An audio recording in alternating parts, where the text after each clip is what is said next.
RM6277, which is brought to you today by NHS Workforce Alliance.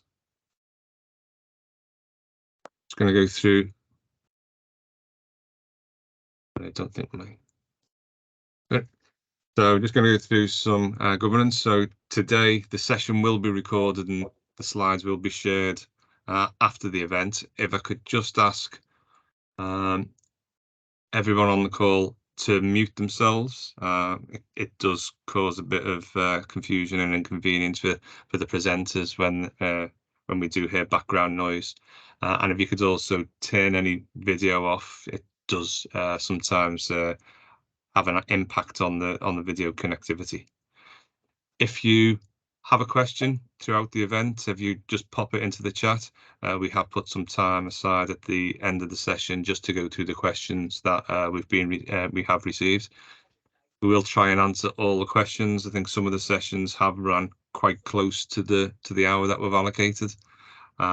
Any questions that are received either after the deadline of 11 o'clock or we haven't had a chance to answer, we will put into a document and share along with the presentation after today.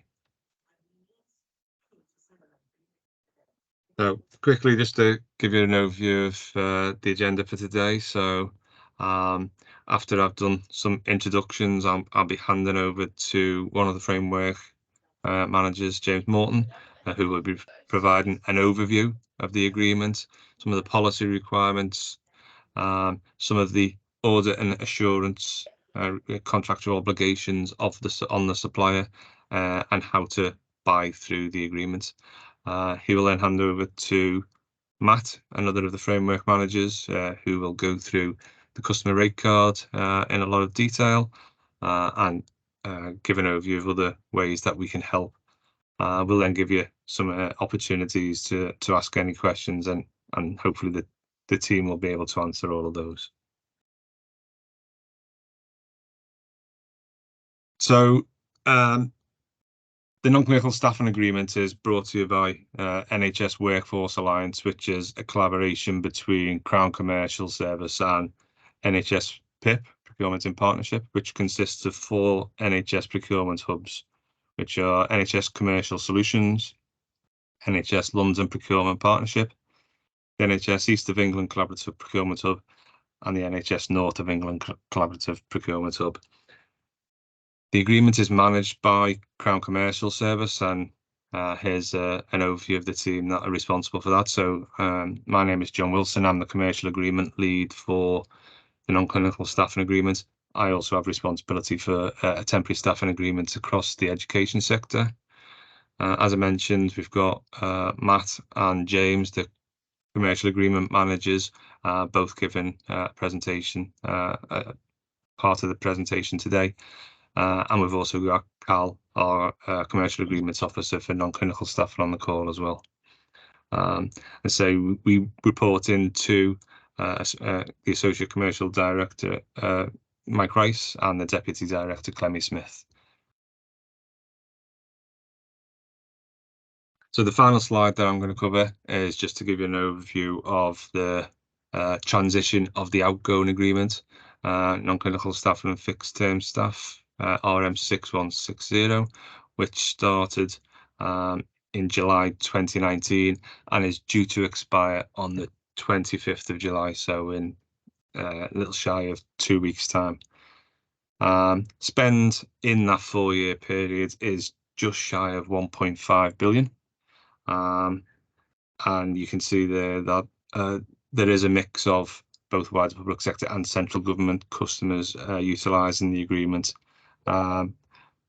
The majority of spend is in the wider public sector, and that wider public sector mainly consists of NHS customers, but also local authorities and blue light organisations, and central government equating for 43% of the spend. As it says there, once the RM6160 framework expires, no new business can be awarded, and we have contacted any suppliers who are on RM6160 and haven't made it onto 6277 in any format, whether in haven't made it onto the agreement in total, or haven't made it onto a particular lot for something that they were previously awarded under 6160. You may have had some correspondence from the suppliers just to make you aware that any new business can't be awarded after that date of the 25th of July, but any assignments that had been placed prior to that expiry can continue under 6160. So in terms of the spends, as I say, the agreement 6160 was awarded across 6 lots, and the majority of those lots are in existence under all 6 lots are maintained under 6277, with the addition of a managed service lot. So the spend we've got, admin and clerical had around 140 million, corporate and IT are the 2 largest lots that have been utilised and equate to about 75% of the total framework spend. We've got legal and clinical coding, and finally ancillary staff, which is under the new agreement has been renamed estates and facilities management, equating to around 182 million pounds. Now, as I say, the majority of spend is across the wider public sector, but we have a growing spend profile for central government customers, and the majority of lots are utilised quite consistently across the different customer bases. But whereas central government have another temporary staffing agreement that they can utilise, so the likes of admin and clerical is utilised much more frequently under the NHS, and all of the spend for clinical code and ancillary staff is equated to the NHS. So in total, we have, say, 825 million of that 1.5 spend for the wider public sector and 618 million for central government.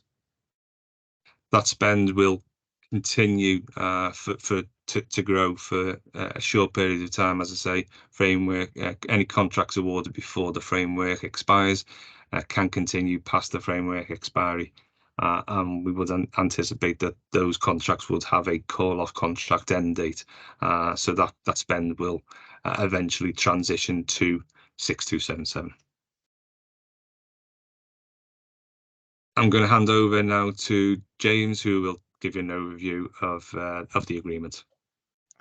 Thanks very much, John. So yeah, as John said, my name's James Morton. I'm one of the commercial agreements managers attached to RM6277 and the non-clinical staffing category. And over the next slides, we're going to give a high-level overview of the agreement, its makeup, scope, lot and structure, those sorts of things. So it lasts for 4 years. The new agreement, it will last for 4 years, expiring on the 24th of April 2027. And this is a continuous period with no extensions. It's a multi-lot framework agreement with 210 agencies appointed to it in total. Looking at that across the 7 lots that make up the framework, it equates to 387 individual lot level supplier places that have been awarded. And the total contract notice value of RM6277 is 2.5 billion. If we could move on, please, John. Thank you. So the non-clinical staffing framework intends to provide buyers such as yourselves with an open, fair and transparent route when hiring non-clinical temporary staff. It provides access to a wide variety of roles, and we'll see these in detail on the next slide. It also facilitates a wide range of work and engagement models, including traditional agency, fixed term, and services can be contracted directly on an ad hoc basis or via a managed service model. The agreement allows roles to be sourced from the most junior to the most senior levels, including board level. Buyers may also contract for output-based projects, which we'll cover in detail a bit more later on as well. Next slide, please, John. Thank you. So yes, the slide in front of you is the structure of the new agreement, and I think it should be reasonably familiar to anyone who's used RM6160 in the past. There are 2 key differences between the former agreement and this one. One is the addition of Lot 7, which is primarily focused on managed service models, master vends, neutral vends, and anything in between, whereas Lots 1 to 6 are more specific to the specific role types that you can see across the top row there. And the second key difference is that technical and scientific roles, so things like things like for example, like health type roles, things like engineers, those kinds of roles have moved out of the lot 6 where they previously sat, and those now sit in lot 5. The only other difference is in the pay bands. So for those lots that previously started at band 1, these now start at band 2, NHS band 2, that is to say. This is because increase in wages has made NHS band 1 obsolete. For lot 2, this now started NHS band 4, previously at band 5, which was in response to supplier and customer feedback via market engagement. As previously, we express the pricing in NHS pay bands because that's the biggest single customer that use them. But when using it, ultimately, you would equate it to the kind of the most similar pay band to your internal pay structure is the way it would work. Lots 1 to 6 of the framework agreement provides access to the specific worker type stated, and we expect that much of the usage here will be very transactional and direct awarded for the most part. Lot 7 is for provision of managed models, as which I've said. Suppliers can deliver all worker types and scope of the agreement as part of such managed service. So Lot 7, in theory, can cover any of lots 1 to 6 type roles as part of the MSP. Next slide, please, John. Okay, so the agreement carries a number of particular benefits. It's been designed to be accessible as possible, facilitating further competition processes and direct awards with support tools and templates that can be used. The agreement is compliant with all of the relevant policy, including conduct of business regs, agency worker regs, etc. And we'll talk a bit more about policy in detail in a couple of minutes. The agreement is designed to be compliant with NHS price caps and NHS employers check standards by default, with the latter in particular being audited by NHS Workforce Alliance. The agreement is also particularly accessible to SMEs, with historical deals delivering more than 50% of spend overall via SME businesses. Next slide, please, John. Yes, over the last few years, there have been a number of advancements in procurement policy. Over this next few slides, I'll cover off the main policy that's been applied to the new agreement. So the new agreement is awarded and managed in full compliance with PPN 0621, which relates to managing carbon reduction. Our Lot 7 providers were required to have in place and maintain a carbon reduction plan, and we're in the process of obtaining these and uploading copies as part of our launch activity.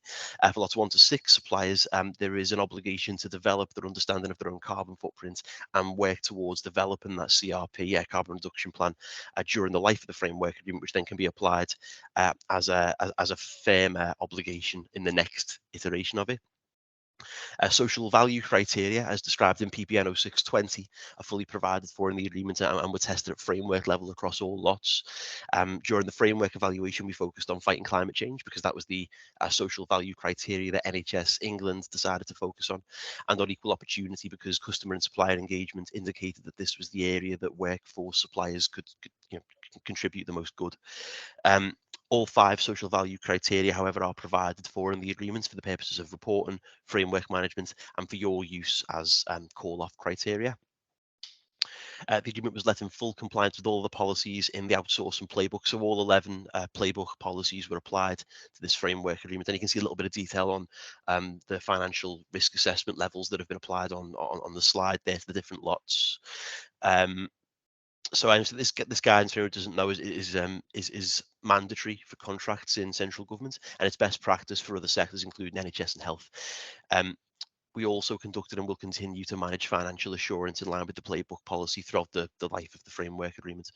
And just finally on this slide, the agreement is up to date with all associated workforce policy, including provisions around conduct of employment business regs and agency worker regs. The conduct regs and provisions around transfer fees I'll cover in more depth in a minute. But aside from the main focus areas, the agreement is fully compliant with all the policy we perhaps take for granted, things like prompt payment, modern slavery, etc. And we've already talked a bit about the positive space that this agreement seems to create for SMEs. Next slide, please, John. So as I mentioned, the agreement aligns with the Conduct of Employment Agencies and Employment Business Regs 2003. Amongst other things, these regs exist to protect agencies' interests when workers are transferred to other entities. The spec for 6277 provides minimum extended hire periods or notice periods that need to be observed before an agency is able to, in order for you to make the transfer without being liable for a transfer fee. So in all cases, a notice period or failing that fee could be payable by yourselves as customers in 3 circumstances. So 1, where the worker is transferred to another agency to continue working with you, that's temp to temp. 2, where the worker transfers into your direct employment, so temp to perm. Or 3, where the worker transfers into the employment of a third party because of your direction or introduction. So, for example, it could be a neighbouring organisation or trust where you've made the intro, or it could be you instructing them to move to the trust's bank, and that would be temp to third party. Where we're talking about agency provision, then in order to avoid the transfer fee, then you must provide no less than 4 weeks notice, and you also must observe a minimum initial hire period of 12 weeks. So for example, if you serve notice in week 13, you'd need to give the minimum 4 weeks notice to take you up to week 17 for the transfer to happen fee-free. If you serve notice in week 2, you'd need to give 10 weeks notice to take you up to that minimum 12-week period. And then the transfer fee, if you decided to take the worker before that notice period has elapsed, would be on the basis of how much you would have had to have paid the agency if you had given the proper notice, if that makes sense. That's fully detailed in the spec, and there's kind of a few diagrams to explain how it builds up. But just to clarify the above, the minimum period there only applies to a transfer, not where you simply want to engage the worker for a few days and then end the contract. There's no minimum placement for agency in that regard, just a minimum period before the transfer can happen with notice. And as I say, it's all fully detailed in the spec if you want to read into it a bit more. The provisions for transfers under fixed term are a little bit different. So fixed term fees are calculable as a percentage of the annual salary. So if you transfer before the 12-month mark, the remaining fee up to the 12 months can be payable as a transfer fee. And then after 12 months, no fee is payable under any circumstance. Next slide, please. So next I'm going to talk a bit about assurance and governance around the agreements. Are covering 2 main areas briefly. We'll talk about the general audit and income audits. I'll also go into a bit more depth about health assurance audits and our audit function that underpins that obligation on suppliers. So as I said, all suppliers under the agreement, same with any workforce alliance or any other CCS agreement for that matter, are all subject to an income audit process. So all organisations are required to provide an annual audit certificate, confirming that they have robust systems in place to identify, record and report complete and accurate management information. In addition to the self-audits, an annual supplier audit programme is carried out to provide assurance to our board and to the National Audit Office, and we agree the strategy in conjunction with the NAO, and we apply a risk-based methodology to identify which suppliers that audit should focus on, including the annual audit plan.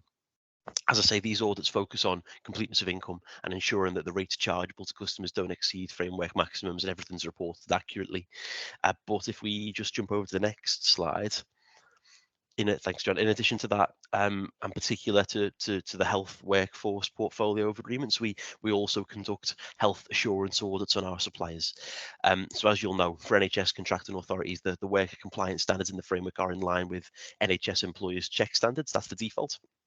And that includes those 6 standards you can see in the dark blue on the screen there. So our health assurance programme provides assurance that suppliers under the agreement are conducting worker compliance in line with those standards. So we go in and we look at files and we look at the processes and we check that is what's being done. For other non-NHS authorities, then you are able to specify whatever compliance standards that you need, and you can align those to your internal worker compliance standards. And then you have all customers have the right to conduct your own audit against the agreements that are applied. If we could go into a bit more detail on the next slide, John. Yeah, so in a little bit more depth, our actual audits are conducted by an appointed third-party auditor who acts under the supervision of NHS Workforce Alliance and who are managed by CCS. So we've recently awarded a new contract to PricewaterhouseCoopers via a competitive process. So it'll be PwC delivering the audit programme going forward. The audit looks at specific worker files to make sure they're compliant in line with the standards, and also looks at the key the processes and controls that the supplier has in place to ensure consistent application and consistent meeting of the standards. So at the end of the actual audit, the supplier will either achieve a pass, an improvement needed, or a fail. If it's a fail, then the supplier are suspended immediately, pending re-audit, which is scheduled from 2 weeks later, and that's recharged to the supplier. The supplier is only reappointed following a successful re-audit. Regardless of outcome, if there are any findings in the audit, then and the supplier failed to, remediate any findings in the audit, then they can be suspended or terminated at some point down the line anyway. So obviously we work with them quite closely to remediate anything. Next slide, please. Yeah, so a little extra slide here. It's more aimed at suppliers, but it's possibly useful, so I left it in. And it kind of details some of the extra activity we undertake to improve supplier standards. Kind of in addition to the audits and the work that kind of comes off the back of an audit. This includes working with suppliers to improve processes and compliance standards one-to-one. It includes providing updates and changes to the compliance standards, not barring the fact that it's for the supplier to be up to date with the compliance standards and administer them. We release newsletters which focus on key findings and kind of peaks in findings that we're seeing, updates on the checks, those sorts of things, to make sure everyone's updated and kind of applying them in the right way. And we're also providing webinars for our agencies, I think on a quarterly basis, which will focus on the same topics. Thank you, John. So over the next section, we'll discuss how you can call off under the agreement in order to place contracts and look at some of the tools that are available. So on the next slide, primarily the agreement is aimed at NHS contracting authorities, and that should be pretty clear from the basis that some of the default stuff, compliance checks, audits, pay scales are there by default. However, as John's already detailed, this is a deal that is actively being driven in other sectors as well, and actually central government accounts for about half of the spend as well, really popular in a lot of departments. So but as I say, it can be used really by anyone who is public sector, much like other framework agreements. There's a list on screen there, and within the FTS contract notes attached to this, there's a full and more comprehensive list. But that's basically it there, and the people who are on this call today all can access this framework agreement. If we thank you. When calling off under the framework agreement, both direct award and further competition are enabled across all lots, and it kind of defers to your local policy as which to administer. Direct award is the recommended route when you're looking to transactionally access single or small groups of workers, and we'd anticipate that most of the work that goes through lots 1 to 6 will be via direct award. Direct award is supported by a rate card and award support tool, which enables you to shortlist suppliers on the basis of lot participation, worker specialism, paid rate, location, price, and then directly approach the selected agency to award a contract. Matt's going to go into those documents in a bit more depth, so I won't tread on his toes, but we've also got a suite of support and documents, including a short order form to simplify the buying process as far as possible. Further competition is the most appropriate route for aggregated buying, or where the requirement is complex, or where you're trying to do something along the lines of a managed service. Anywhere where you need to define requirements really, or feel there's an opportunity for aggregation. Therefore, we expect to see much more further competition under Lot 7 for the MSPs. But whichever procedure you use, you can use our template docs and our portals, or you can use your own stuff, whichever fits your procurement process. One tip we would give occasionally under the last iteration of this agreement, we would see some further competitions being used for small and transactional requirements, particularly including all suppliers under a specific lot. And often what this meant was a limited response or a poor outcome, because suppliers knew they were competing with maybe 80 other agencies for what could be quite a low value requirement, and this did put some pressure on agencies as well. What we're recommending going forward is, unless it's a particular requirement or a particularly bespoke thing, then we recommend direct award for simpler requirements and further comp for more complex requirements, including stuff under Lot 7. Next slide, please, John. Terms and conditions. So as with all Workforce Alliance deals going forward and all CCS deals, the agreement is based on the public sector contract. There are basically two options available when completing contract documents for this one. You can pick up the short order form from our website.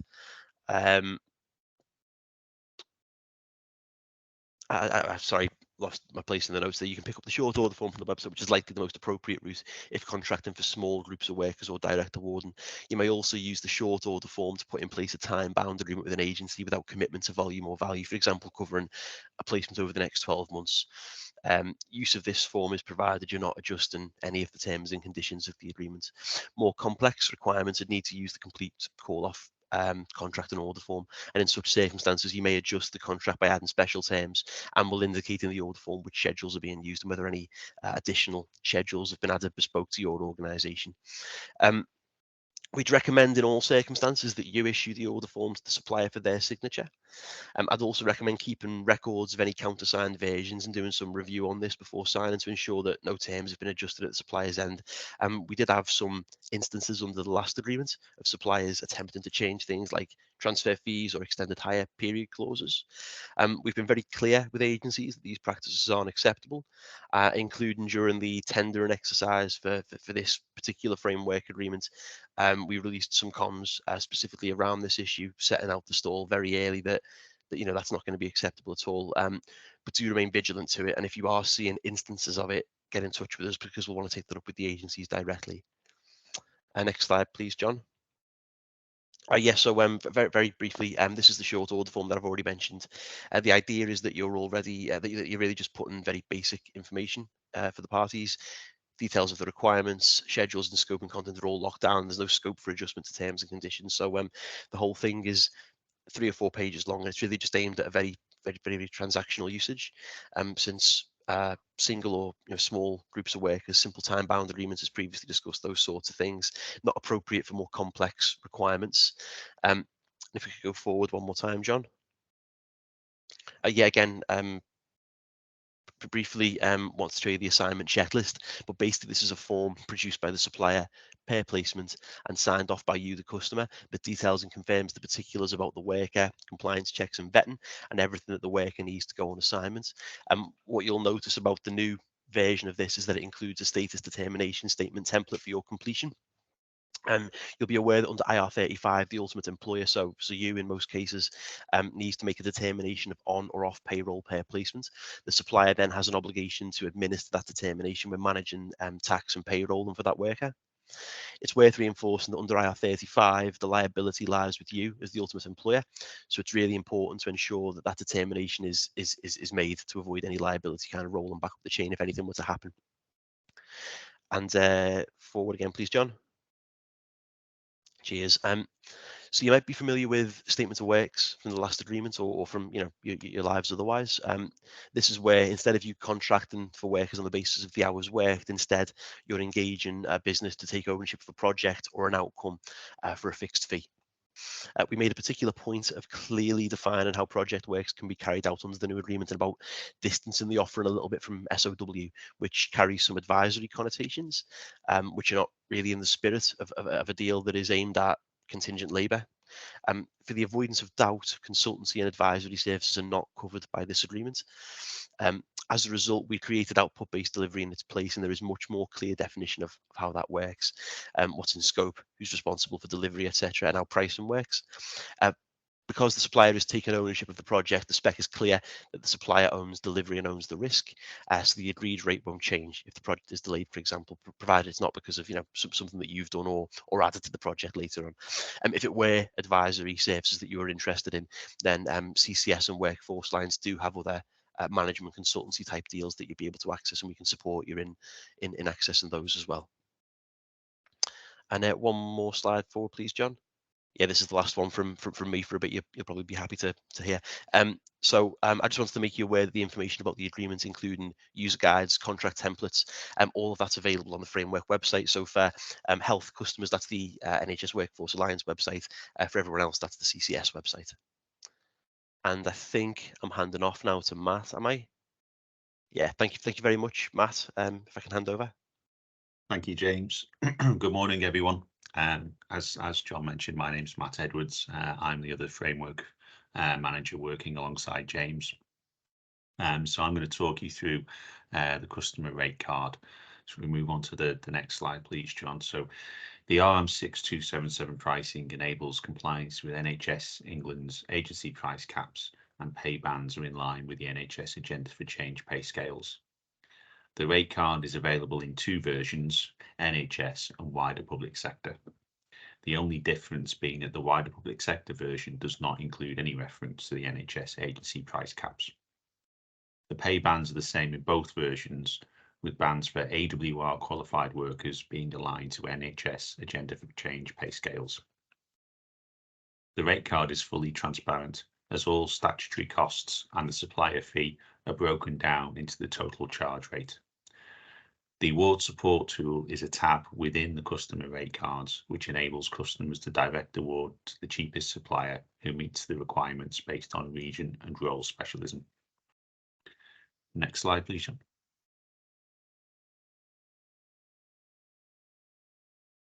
So there are 9 tabs included in the customer rate card. An introduction, which details the information on the contents of each tab. Supplier contact details, which gives a link to the RM6277 webpage, which includes the RM6277 supplier matrix and contact file. The charge rate tab is the main tab where you select information to obtain a full breakdown of the total charge rate for your worker. The award support tool, which will help you select the cheapest supplier based on your requirements, enabling you to direct award. Transfer fees tab. So if you're looking to make a worker permanent and are unable to provide the notice period required by the framework, you can use this tab to calculate what the fee will be for the transfer. From week 8 onwards, the notice period required is 4 weeks. So if you're able to provide this notice, there will be no fee payable at the end of those 4 weeks. The fixed term costs tab details if you're looking for a fixed term placement where the worker will be on your payroll, you use this tab. Fees are calculated as a percentage of the worker's yearly salary, broken down pro rata if the placement is less than 12 months. If you keep the worker for over 12 months, there are no further fees for the second year, making this an economical route for longer term placements. The nominated worker discounts tab is if you're introducing the worker to the supplier to be compliantly onboarded via a framework, but some suppliers offer large discounts for this route. 12-week discounts, some suppliers offer a discount if the placement is over 12 weeks. So if you're considering a longer placement, please take a look at this tab, as some suppliers offer quite large discounts, and this tab details all the discounts offered by each supplier. The Agenda for Change tab is the NHS England rate card, which is present only in the NHS customer rate card. So over the next 5 minutes, I'll talk through the key tabs, giving specific focus to the award support tool and the charge rate tabs. So as I mentioned, if you're looking to direct award, the starting point is the award support tool. I should mention that we are still developing the award support tool for RM6277, as it was slightly delayed as we were waiting for relevant information from a couple of suppliers to complete the build. The award support tool will be available for use by the 25th of July, if not before. The screenshots shown in this presentation are taken from the RM6160 award support tool, and the 6277 version won't differ a great deal. So in the first box, the lot number required is selected. So lot 1 is admin and clerical, lot 2 corporate roles, lot 3 IT, 4 is legal, lot 5 is scientific, technical and clinical coding, and lot 6 is estates, facilities management and ancillary staff. It's important to note that in terms of the pay bands, lot 1 covers roles in bands 2 to 5 only, whilst lot 2 covers roles starting from band 4. Lot 3 starts from band 3. Lots 4, 5 and 6 cover all bands. So next you would select the region where the role is based. This is not a mandatory field, but we suggest that you make a selection here. Step 3 is to select the specialism. Again, this isn't a mandatory field and these are broad headings which may not cover all the roles in each lot. If your field is not shown, then don't make a selection in this box. So once you've made all of the selections, a list of suppliers will be produced at the bottom of the award support tool. The least expensive supplier is shown at the top. The supplier fee is based on no DBS check required, i.e. fee type 3.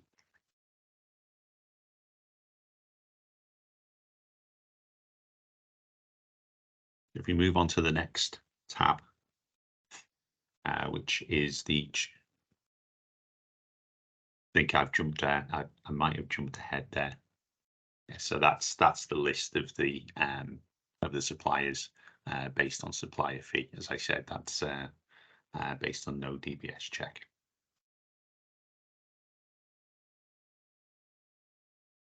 So the charge rate tab, as I mentioned, is the key tab in the rate card, as it's where the total charge for a worker can be calculated.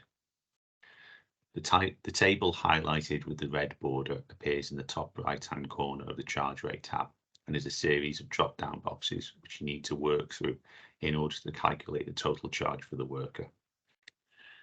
So you select the lot that is required or being used, select the supplier based on the award support tool, the shift type. This uses NHS enhancement rates for weekdays, nights and Saturdays, Sundays and bank holidays. The checking level is linked to the DBS checks, so no disclosure means that you do not require any background checking such as a DBS check, which is fee type 3. With disclosure is where you do require background checking, which is basic DBS, fee type 2. Patient facing is for patient facing roles where the worker requires a full occupational health check, including blood tests, the standard or enhanced DBS, and that is supplier fee type 1, so the most expensive. The introduction discount is where the worker has been introduced to the agency by the customer, so if so, you select yes. The apprenticeship levy is always yes. If the supplier cannot charge this, it will not appear in the charge line. The suppliers with a wage bill of over £3 million per year qualify for apprenticeship levy. The pension enrolment field defaults to yes, so the customer needs to check with the supplier to see if the worker has opted out or not, and if they have, you need to change it to no. This is obviously only applicable to PAYE workers, not contractors. Pre or post 12 weeks. This refers to how long the worker has been in place and is to ensure compliance with agency worker regulations or AWR. The hourly or daily field, so you need to alter that to your preference to either show an hourly rate or a daily rate. And the high cost area supplement. This uses the NHS enhancements based on inner London, outer London and fringe in order to add the correct percentage increase to the basic PAYE rate. NA shown in this field indicates that the role is not based in a high cost area. So having selected the drop downs, as I've talked through, the charge rate can now be calculated. The basic PAYE is entered in the yellow column within the correct pay band. The bands are based on the NHS Agenda for Change pay scales, or have a min-max range alongside so you can allocate your rate correctly. Once the basic is entered, all other elements of the rate are automatically generated. WTR is calculated based on 28 days of holiday per year pre 12 weeks, 35 days holiday post 12 weeks, both inclusive of bank holidays. ENIC of 13.8% is calculated using the secondary threshold allowance of £175 per week. The supplier fee is the tendered fee as per the checking level and is shown as an hourly or daily figure based on the selection in the relevant drop-down box. This is the maximum fee chargeable. The NHS price caps are set by the NHS. So please note, if the worker pay rate is within the band min-max range and the supplier fee takes the total charge rate above the cap, the variance to the NHS price cap will be shown in the column directly to the right of the total charge column. This is to assist customers in highlighting where the total charge rate exceeds the agency price cap. We move on to the next slide, please, John. So fixed term fees are calculated as a percentage of the worker's yearly salary, broken down pro rata if the placement is less than 12 months. If the worker is kept enrolled for over 12 months, there are no further fees for the second year. Each supplier's employment agency percentage for each pay band is shown in the fixed term fee tab. To calculate a pro rata fixed term percentage, enter the employment agency fee for the supplier you wish to use for the appropriate pay band, and the tool will then break down the percentage chargeable per month. In the example shown on screen, the fee is 10%.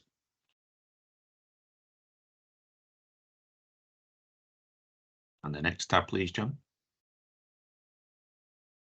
So the transfer fee tab is used to calculate the transfer fee if a customer is looking to make a worker permanent but is unable to provide the extended hire period notice of 4 weeks. Before a contracting authority can take a worker permanent, the worker must be in placement for a minimum of 12 weeks. Contracting authority must therefore give an extended hire period of 4 weeks from week 8, or for example, 6 weeks from week 6 as a sliding scale. If a contracting authority wants to take a worker permanent any time after the worker has been in placement for 12 weeks or more, then the 4-week extended hire period must be provided. If the extended hire period is not given, the contracting authority is liable for a transfer fee, which can be calculated using this tab.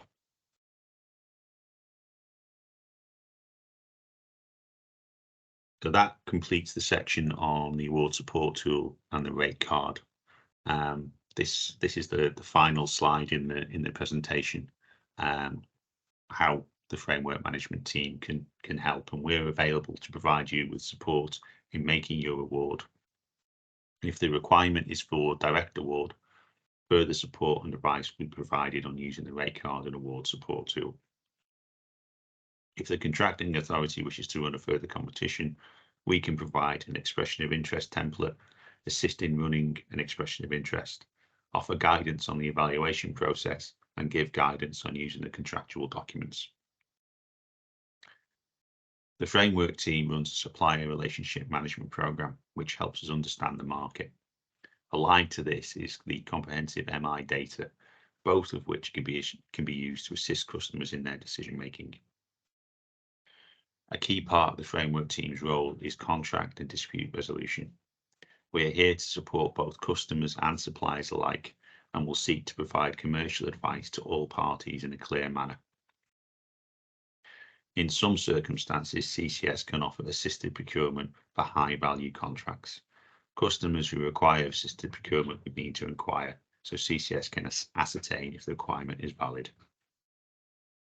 For support, please contact info@crowncommercial.gov.uk or by phoning 0345 410 2222.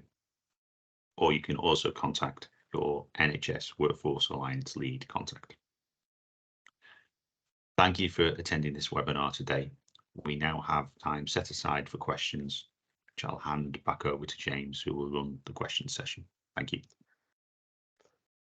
Cheers, Matt. Thank you very much. So as Matt said, we've got a bit of time now until 11 o'clock for questions, and we've had just one question through already, which I'll answer in a minute. But basically, if you've got a question, pop it in the chat. We'll do our best to answer it now before the session ends. In either case, or particularly where questions come in once the session has ended, then we will add those to a document and we'll issue that out to all attendees of today's session.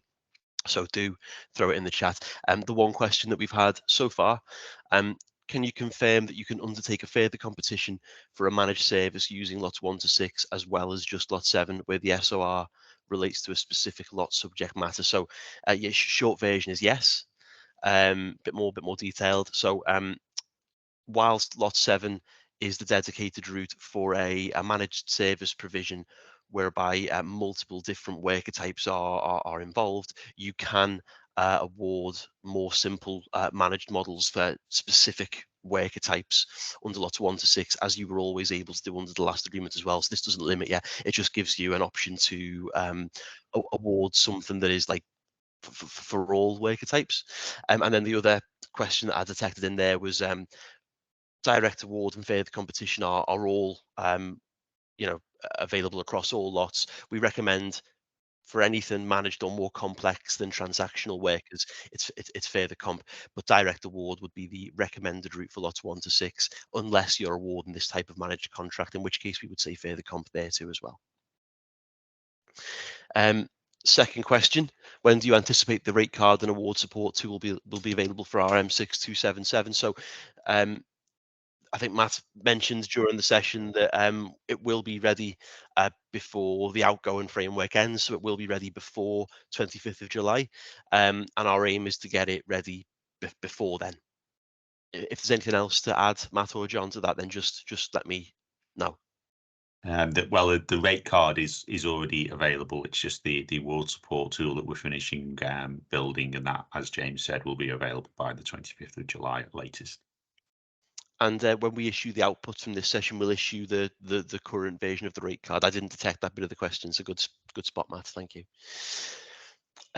Next question: how far ahead can extensions in RM6160 be continued? So formally, under the terms of RM6160, the framework agreement, there is no formal limitation to that. What we'd recommend is that when you agree the end date of your contract, that you bear in mind local policy. So if you usually you contract for 12 months, then keeping it in line with your usual protocol would be the recommended thing to do. In terms of the other thing to, I suppose, bear in mind as well is that this framework agreement went live in 2019, RM6160. So at this point, we're already 4 years out of date. Rates and policy implication things are already kind of moved on a little bit. The new agreement is much more up to date in these matters. So we'd recommend transition to the new agreement as soon as possible, really, but no formal limitation on the extension that you can put in place. Next question. So there's a non-clinical agency, Real Staffing. They have an abundance of corporate nurses. There was a query recently around an individual's responsibility as some aspects of their role was clinical. Is there a hybrid approach that we would need to take in combination with the clinical framework agreement? So just so there are two distinct agreements that we offer. The clinical agreement is for all clinical roles, and non-clinical is for non-clinical roles pretty clearly. What we would say is that the clinical agreement is for the provision of any workers who are accredited health professionals. So if they're non-accredited health professionals, you can do it through non-clinical staffing. If they are an accredited health professional, it would be the clinical role. So if you're looking at hybrid roles, like a hybrid role, and that includes some clinical aspects, i.e. some of it is clinical, then I'd suggest that clinical would be the place to award that. If that didn't answer the question, feel free to follow up and sort of clarify it in the chat, and I can jump on that if it's not clear. Next question: is there any provision for agencies to provide workers outside of the UK, or do workers have to be UK based? So there's a subtlety around that. So essentially, the framework agreement is for domestic recruitment, i.e. workers that are based in the UK primarily. You can, under the terms of the framework agreement, have workers that are posted to other territories, provided their employment and their payrolling is within the UK, and that's because the employment law that the framework observes is UK employment law. If you are trying to do something where the worker is truly employed outside of the UK, then we wouldn't necessarily advise that, and we'd recommend getting a bit of legal advice before trying to do that, because it's not really what it's intended to do. If you're doing any sort of arrangement whereby they are employed in the UK but posted overseas, then you'll just want to make sure that you don't kind of fall afoul of any visa obligations or maximum time working overseas as well. So you'll want to just make sure that you're familiar with the rules and regulations of the territory that your worker is being posted to. Okay, so where a requirement includes the provision 50 days of weekend support as a package for clinical coding, is this available from the framework? Yes, it would be covered by lot 5, I think, for clinical coders.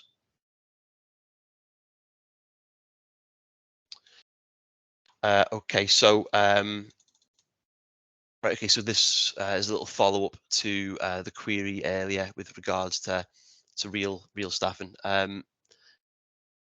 So if the supplier are not on the clinical framework, then they are not approved to provide clinical workers, I think is the concise answer to that.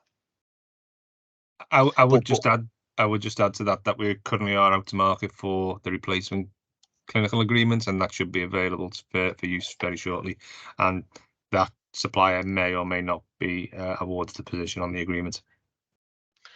And at the same time as well, if you want to discuss this, specific issue in a bit more detail, we can do that offline. I'll reach out to you after the call to provide you my details, and we can pick it up a bit more directly if you want as well.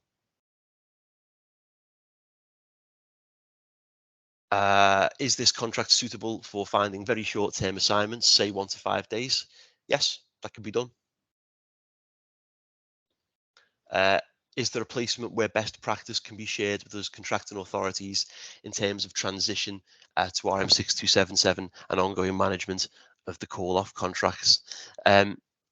So we're happy to provide some advice on that as well, Douglas. In terms of if you're thinking about different sort of trust forums, I can't really give you much advice on that, but we can have conversations with you about your plans for transition, how to manage it, and those sorts of things as well. Can the slides be sent through? Yeah. So what we'll do is we'll answer these questions in a formal document, and then we'll issue all of it out to all attendees in the next few days, maybe Monday. So I think I've gotten to the bottom of the questions that are coming through. If there's any more, we'll leave the chat open for 5 minutes until the arranged end date at 11, and I'll stay online to answer any of them. But if there are no questions currently, I just want to thank you for your time. Thank you for joining today. If you need any support at all, then do respond on the back of the correspondence that we'll send in the next couple of days. Do reach out to the team. We're always happy to help with anything that you need. Thank you very much for your time. Yeah, thanks everyone for joining.